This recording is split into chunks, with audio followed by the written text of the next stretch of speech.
بسم اللہ الرحمن الرحیم۔ السلام علیکم اسٹوڈنٹس۔ آج ہم لوگوں کا ٹاپک ہے آسپیکٹس آف ڈیولپمنٹ، نشو و نما کے پہلو۔ ہم نے جو نشو و نما والا چیپٹر نشو و نما کی نفسیات جو تھا وہ سٹارٹ کیا تھا۔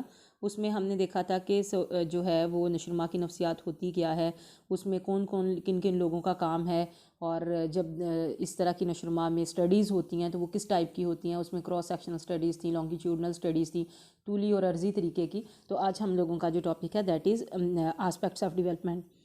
نشو و نما یا نشو و نمو کا جو مکمل مطالعہ کرنے کے لیے اس کے مختلف پہلوؤں سے جائزہ لیا جاتا ہے۔ یعنی آپ ایک ہی چیز میں ایک ہی ہیڈنگ کے اندر ہر چیز کی اسٹڈی نہیں کر سکتے، ہر چیز کو نہیں دیکھا جا سکتا، اس لیے اور یہ تمام پہلو جو ہوتے ہیں نشو و نما کی یہ ایک دوسرے کو متاثر کرتے ہیں، اور انہی ایک دوسرے سے پہلوؤں کو الگ بھی نہیں کیا جا سکتا۔ یعنی یہ کہ ہم کسی ایک پہلو کی اسٹڈی کر لیں اور باقیوں کو چھوڑ دیں اور اس کے بہاف پہ کہہ دیں کہ فلاں شخص کی جو ڈیولپمنٹ ہے وہ اچھی ہو رہی ہے یا بری ہو رہی ہے، ریپڈ گروتھ ہے، یا اس نے کیا سیکھا، کیا مائل سٹونز اچیو کیا، ایسا نہیں ہو سکتا جب تک ہم اس کے سارے آسپیکٹس کو جو ہیں وہ اس کے تمام پہلوؤں کو نہیں دیکھ لیتے۔ تو مطالعہ کی غرض سے جو ان کی تقسیم کی گئی ہے وہ اس طرح سے ہے کہ physical development, psychological development, social development, language development and cognitive development. سب سے پہلے آ جاتی ہے فزیکل ڈیولپمنٹ یعنی جسمانی نشو و نما۔ جسمانی نشو و نما سے مراد وہ تمام تبدیلیاں ہیں جو فرد میں عمر کے ساتھ ساتھ جو ہے وہ رونما ہوتی ہیں۔ اسی نشو و نما کے نتیجے میں فرد انسانی آنکھ سے نظر نہ آنے والے ایک خلیے سے بڑھتے بڑھتے جو ہے وہ مکمل انسان کی شکل اختیار کر لیتا ہے۔ جسمانی نشو و نما کی وجہ سے عضویات اور حرکی سرگرمیوں میں بھی تبدیلی پیدا ہوتی ہے، یعنی بندے کے جو عضلات ہوتے ہیں، اب جو ہاتھ پاؤں اس کے باقی آرگنز جو ہیں وہ بڑھتے ہیں، ان میں تبدیلی پیدا ہوتی ہے، اور جو اس کی حرکی تبدیلیاں ہوتی ہیں یعنی اس کی موومنٹ جو ہوتی ہے اس میں بھی چینج آتا ہے۔ نشو و نما کے حوالے سے جسمانی نشو و نما سب سے نمایاں ہوتی ہے، جیسے کہ چھوٹا بچہ اس کا بیٹھنا، پھر چلنا، پھر بھاگنا، دوڑنا، قد اور وزن میں جو تبدیلیاں آتی ہیں، اور بلوغت کے بعد وہ ایک مکمل مرد یا مکمل عورت کا جو روپ جب دھارتے ہیں، تو یہ سب کچھ جو ہوتا ہے وہ جسمانی نشو و نما کی بدولت ہی ممکن ہوتا ہے۔ جسمانی نشو و نما دراصل تبدیلیوں کا ایک طویل سلسلہ ہے جس میں ساری عمر بھی تبدیلیاں جاری و ساری رہتی ہیں، اور بہت ساری نمایاں تبدیلیاں جو ہیں وہ دیکھنے میں آتی ہیں۔ اس میں سب سے پہلے ہے عضویات کی نشو و نما۔ فرد کی نمو کا مطالعہ مختلف ادوار کے حوالے سے کیا جاتا ہے کہ کس دور میں بندے میں کیا کیا بچے میں چینج آتا ہے۔ اگرچہ نشو و نما کے ہر درجے میں پیدا ہونے والی تبدیلیاں یکساں نہیں ہوتی، لیکن سہولت کی غرض سے ہم ان کا مرحلہ وار جو ہے نا اس کی اسٹڈی کرتے ہیں۔ فرد کی عضویاتی نشو و نما سے اس کی شخصیت کی نشو و نما ہوتی ہے۔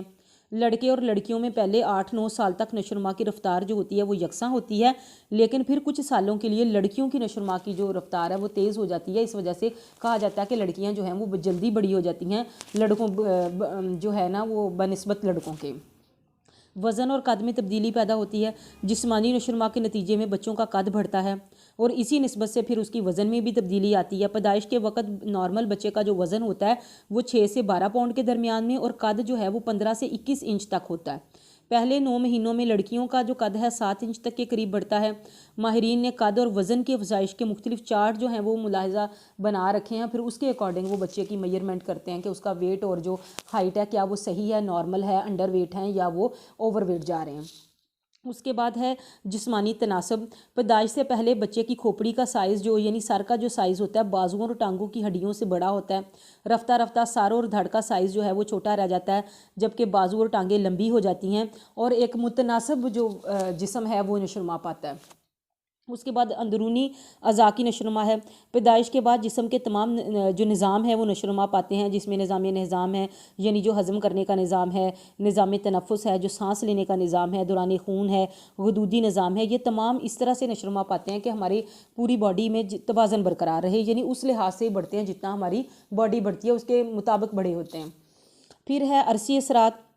جینز اور کروموزوم کے نقائص کے سبب پیدا ہونے والے جو جیسے جینز کی وجہ سے یا کروموزومل اگر کوئی ابنارمیلٹی بچے میں آتی ہے تو وہ وراثتی عوامل کہلاتے ہیں۔ جسمانی نشو و نما میں ورثے کی بڑی اہمیت ہے۔ اس ضمن میں ناقص خوراک، اگر خوراک اچھی نہیں، ماں کی بیماری چل رہی ہے، یا اگر دوران پریگننسی کوئی ایسی میڈیسن یوز کی ہیں تو اس کے جو نیگیٹو امپیکٹس ہیں وہ بچے کو متاثر کر سکتے ہیں، اس کی نشو و نما کو متاثر کر سکتے ہیں۔ جسمانی نشوونما کی تعلیمی اہمیت، تعلیم و تدریس کے لیے بھی بچے کی جسمانی نشوونما کو مد نظر رکھا جاتا ہے۔ بچوں کے جسمانی خواص کے مطابق انہیں نصابی ہم نصابی سرگرمیوں میں شامل کیا جاتا ہے۔ چھوٹے بچوں کو کھیل کود کو میں زیادہ وقت دیا جاتا ہے۔ جوں ان کی جسمانی نشوونما بڑھتی ہے، پھر یعنی جیسے جیسے وہ بڑے ہوتے ہیں فزیکلی، ویسے ویسے ان پر جو دوسری چینجز ہیں وہ بھی ان کی بڑھتی چلی جاتی ہیں۔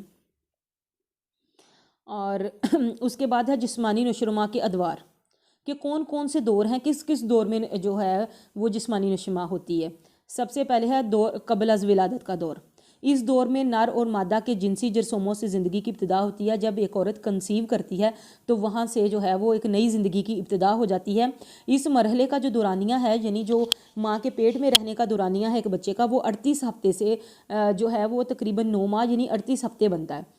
اس دوران ایک خلیے سے شروع ہونے والا یعنی سنگل سیل جو ایک یہ پروسیس شروع ہوتا ہے، وہ مختلف مراحل سے گزرتا ہے، جس میں تخمی، جنینی اور فیتسی یعنی جرمینل پیریڈ، فیٹل پیریڈ اور ایمبرونک پیریڈ جو ہے وہ شامل ہیں۔ اس دوران بچے کے جسم کے تمام اعضاء، دماغ، ہڈیاں، ہاتھ، بال، ناخن، جلد اور تمام جو اندرونی اعضاء ہیں وہ تشکیل پاتے ہیں، اور یہ سارا کچھ جو ہوتا ہے یہ یوٹرس کے اندر ہی ہو رہا ہوتا ہے۔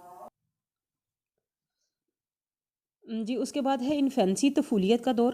یہ دور پیدائش سے لے کر 2 سال تک محیط ہوتا ہے، یعنی پیدائش سے لے کر 2 سال تک یہ چلتا ہے۔ اس دور میں تمام حواس جو ہیں وہ اپنے وظائف یعنی اپنے فنکشن شروع کر دیتے ہیں۔ اس دور میں بچہ بیٹھنا، رینگنا، کھڑے ہونا، چلنا اور بھاگنا شروع کر دیتا ہے۔ 2 سالوں میں بچہ اپنے ابتدائی قد سے یعنی جو اس کا شروع میں قد ہوتا ہے اس سے تقریباً 35 سینٹی میٹر لمبا ہو جاتا ہے، جبکہ اسی دوران بچے کا جو وزن ہے تقریباً وہ 9 سے 10 kg جو ہے وہ بڑھ جاتا ہے۔ دودھ کے دانت بھی اسی دور میں نکلتے ہیں، اور بچہ 2-3 لفظوں پر مبنی فقرات سے جیسے میرا، میری، میرے ابو، میری امی، ماما، پاپا، دے دیں، اس طرح سے چھوٹے چھوٹے ورڈ جو ہیں وہ بولنا شروع کر دیتا ہے۔ اس کے بعد بچپن ہے، یہ دورانیہ 2 سے 12 سال کی عمر تک ہوتا ہے۔ اس دوران بچہ باقاعدہ اسکول جانا، لکھنا، پڑھنا شروع کر دیتا ہے۔ اس کے مستقل دانت اور داڑھیں نکل آتی ہیں، یعنی ظاہر ہے 6 سال کے 7 سال کے بچے کے دانت جو ہیں دودھ کے وہ نکلنے شروع ہو جاتے ہیں، اور اس کی جگہ نئے دانت آ جاتے ہیں۔ بچہ منظم اور مدلل گفتگو کرنے لگ جاتا ہے، عقل والی باتیں بھی کرنے لگ جاتا ہے، ذرا پراپر طریقے سے بات کرنے لگ جاتا ہے، اور اپنی حفاظت خود کرنے کے قابل ہو جاتا ہے۔ اس دور میں بچہ ہوشیار اور چست و چلاک ہو جاتا ہے، چاق و چمن کا مطلب ایکٹیو ہو جاتا ہے۔